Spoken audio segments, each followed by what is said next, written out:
Hi guys, welcome to my YouTube channel. और आज इस वीडियो में मैं आपको सिखाने वाला हूँ ITR computation with balance sheet. जी हाँ, आज इस वीडियो में मैं आपको आईटीआर कंप्यूटेशन के साथ प्रॉफिट एंड लॉस अकाउंट और बैलेंस शीट भी आपको सिखाने वाला हूँ। तो ये वीडियो बहुत ज़्यादा इंपॉर्टेंट होने वाली, बने रही इस वीडियो के साथ। यदि अभी तक आपने मेरा यूट्यूब चैनल सब्सक्राइब नहीं किया है तो कर लीजिए ऐसी बेनिफिशियल वीडियोज़ के लिए।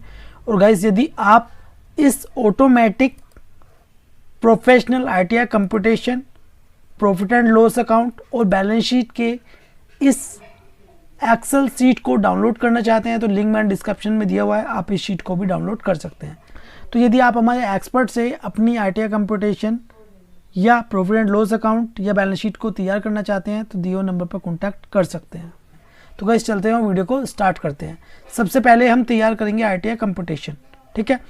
तो सबसे पहले जिसकी आप आईटीआर कंप्यूटेशन तैयार करें उसका नाम आ जाएगा, फिर फादर नेम, ठीक है, फिर एड्रेस आपको जो डालना है वो डालना है जो आपके आईटीआर में है। फिर उसके बाद डेट ऑफ बर्थ डालने के बाद फिर पैन नंबर, ठीक, सब आपको आईटीआर फॉर्म में मिल जाएगी। पर्सनल डिटेल्स, क्योंकि ये जो हम ऐड करते हैं ये पर्सनल डिटेल्स ही होती है। स्टेटस में इंडिविजुअल है तो इंडिविजुअल, एचयूएफ है तो एचयूएफ, प्राइवेट लिमिटेड है तो प्राइवेट लिमिटेड, पार्टनरशिप फर्म है तो पार्टनरशिप फर्म। प्रीवियस ईयर यानी कि फाइनेंशियल ईयर जो भी होगा वो आपको डाल लेना है, जिस भी ईयर की आप आईटीआर कंप्यूटेशन तैयार कर रहे हैं, ठीक है। जैसे कि हमारी प्रीवियस ईयर या फाइनेंशियल ईयर है 2023 एंड 24। फिर उसके बाद असेसमेंट ईयर, जो कि असेसमेंट ईयर है हमारा 2024 एंड 25। अब टैक्स कैलकुलेशन, तो tax calculation as per new slab rate है, यानी कि न्यू रिजिम है, ठीक है। न्यू रिजिम के अकॉर्डिंग हम टैक्स की कैलकुलेशन की गई है आईटीआर फॉर्म में या आईटीआर फाइलिंग में, ठीक है। अब नीचे आएंगे पार्टिकुलर ऑफ द इनकम, यहाँ पर अमाउंट लिखेंगे। फिर उसके बाद income from business and profession. तो अब चलते हैं आईटीआर फॉर्म की तरफ। सबसे पहले ही हमारी इनकम होती है income from business and profession, कितनी है 6,55,400 रुपये। तो यहाँ पर हम डाल देंगे 6,55,400 रुपये, ठीक है। अब ग्रोस रिसिप्ट अभी मैं आपको बताऊंगा कहाँ से हमें चेक करके डालनी है। फिर इसके बाद नीचे आएंगे, नीचे आने के बाद अब हमारी है income from other sources. Interest from saving account है 510 रुपये, ठीक है। तो ये इनकम फ्रॉम अदर सोर्सेज। अब इसमें है इंटरेस्ट फ्रॉम सेविंग अकाउंट, कितना है 510 रुपये। इंटरेस्ट फ्रॉम डिपॉजिट आपके केस में है तो आपको डाल देना है। डिविडेंड यदि आपके केस में है तो डाल देना है, ठीक है। तो हम इसे ऐसे ही रहने देंगे और 510 रुपये हमारे आ चुका है यहाँ पर सम का फॉर्मूला पहले से ही लगा हुआ है, ठीक है। 6,55,910 रुपये, ठीक है। फिर डिडक्शन, तो न्यू रिजिम में कोई भी डिडक्शन हम क्लेम नहीं कर सकते। एक बार हम नीचे आएंगे और डिडक्शन हमारी कोई भी इसमें नहीं है,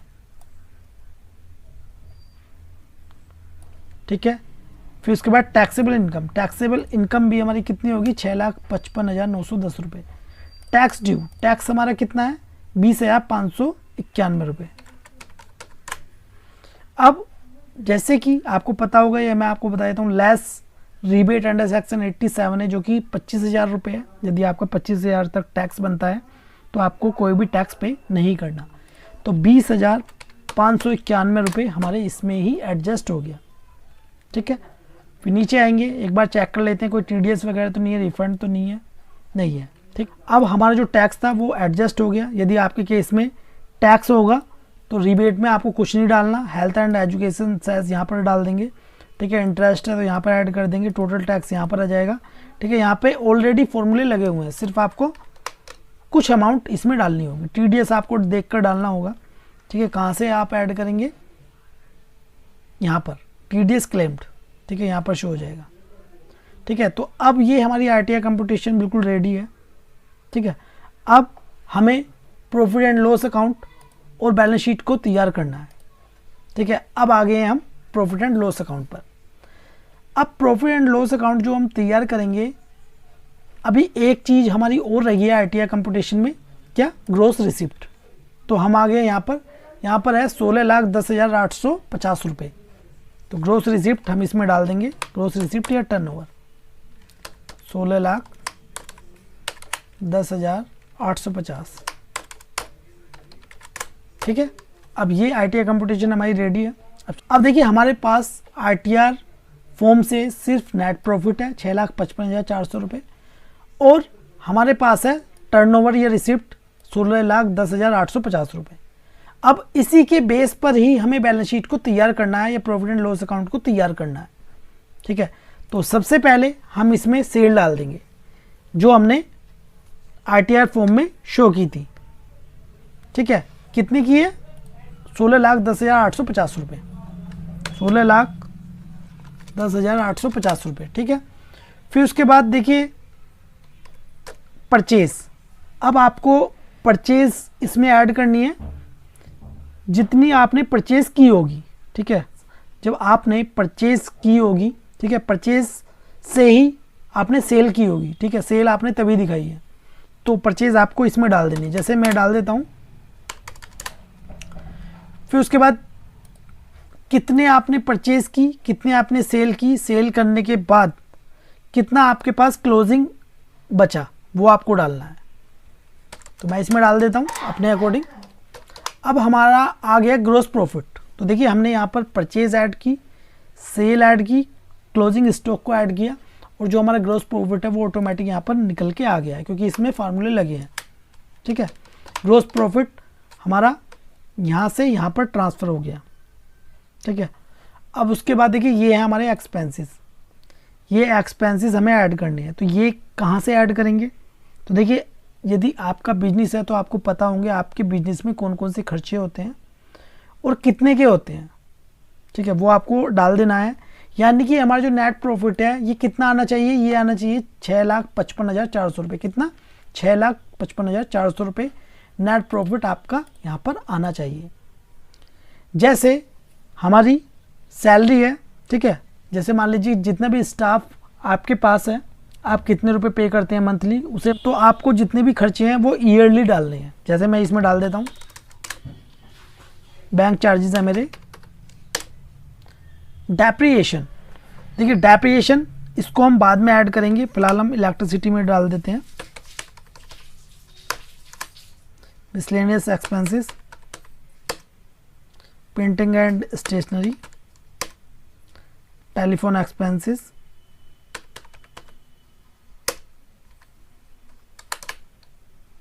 ट्रेवलिंग एक्सपेंसेस,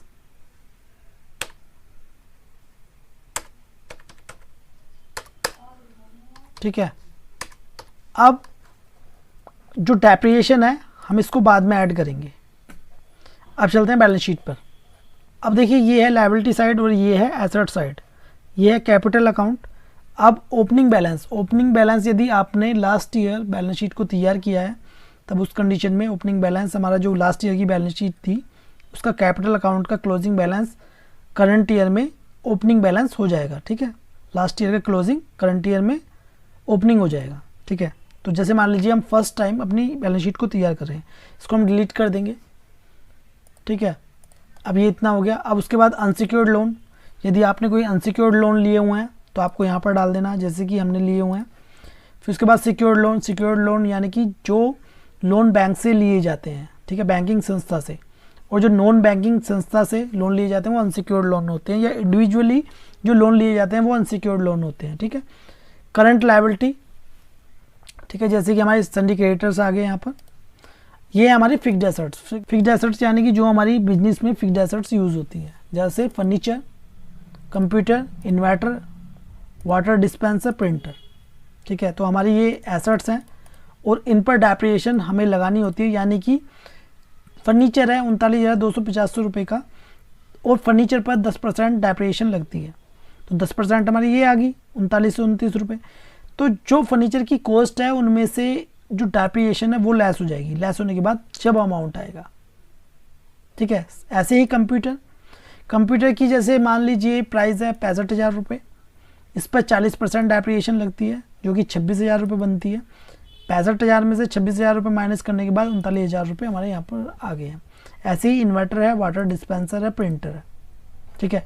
अब हम क्या करेंगे, हम यहाँ पर जो डेप्रिएशन यहाँ पर लगी हुई है इसको हम ऐड करेंगे, क्योंकि हमें प्रॉफिट एंड लॉस अकाउंट में इसको ऐड करना है। 2250, 3,000, 7200 ये 42,000, ठीक है 379, ये हमारी डेप्रिसिएशन आ गई है। अब हम क्या करेंगे, प्रॉफिट एंड लॉस अकाउंट में जाएंगे और बैलेंस शीट इसको यहाँ पर लिख देंगे।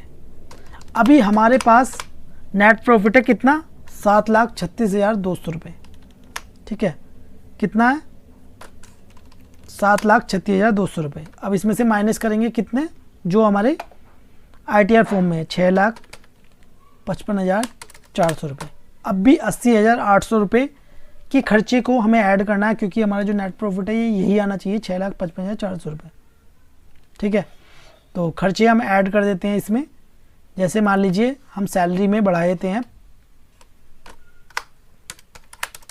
50,000 ठीक है। अब 30,800 तो हम इसमें ऐड कर देते हैं एक और एक्सपेंसेस को। तो यहाँ पर हम सिलेक्ट करेंगे, कंट्रोल प्रेस करेंगे, प्लस का साइन दबाएंगे, ठीक है। तो 2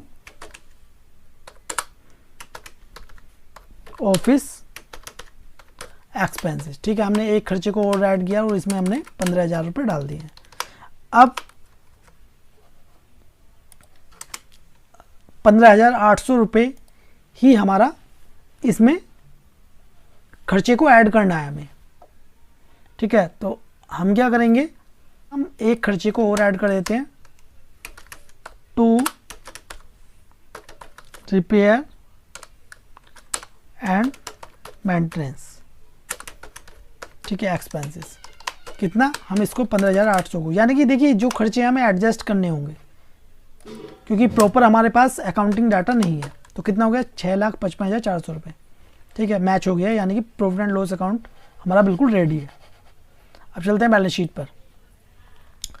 अब बैलेंस शीट में, ठीक है, ये हमने जो हमारी फिक्स्ड एसेट्स थी हमने इसमें ऐड की हुई है। सन्डी डेटर कितने थे वो हमने ऐड किए हुए हैं। कैश इन हैंड कितना बचा हुआ है हमारे हाथ में, ठीक है। बैंक अकाउंट यानी कि 31 मार्च 2024 में जो बैंक का बैलेंस कितना था वो आपको यहाँ पर ऐड करना है। क्लोजिंग स्टॉक जो कि हमारा कहाँ से आएगा, प्रॉफिट एंड लॉस अकाउंट में, ठीक है। ये वाला क्लोजिंग स्टॉक हमारा बैलेंस शीट में भी आता है।